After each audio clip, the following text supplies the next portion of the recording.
Saint Therese records in her autobiography Story of a Soul an interesting story from her early childhood.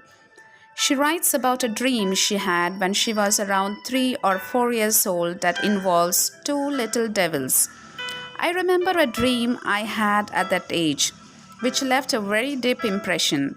I was walking alone in the garden when suddenly I saw two horrible little devils near the harbor dancing on a barrel of line with amazing agility, in spite of having heavy irons on their feet. They looked at me with flaming eyes, then, as if overcome by fear, threw themselves in the twinkling of an eye at the bottom of the barrel. They escaped in some mysterious way and ran off to hide in the linen room, which opens onto the garden. When I saw how cowardly they were, I put my fears aside and went over to the window to see what they were up to.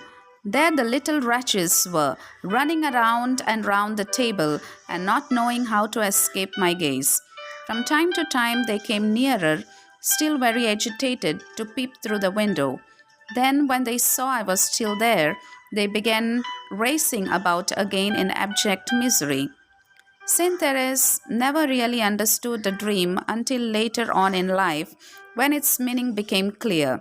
She explains, I do not suppose this dream was very extraordinary, but I do think God made use of it to show me that a soul in the state of grace need never be afraid of the devil, who is such a coward that even the gaze of a child will frighten him away.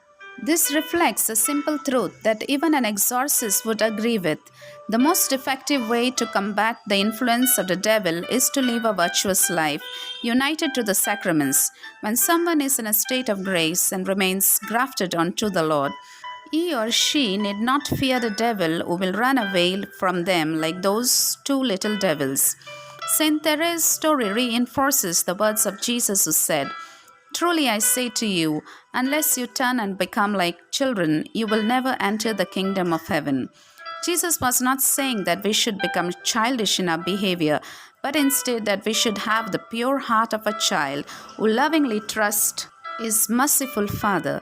With that type of childlike faith, even Satan himself would hide from us, unable to stand our purity.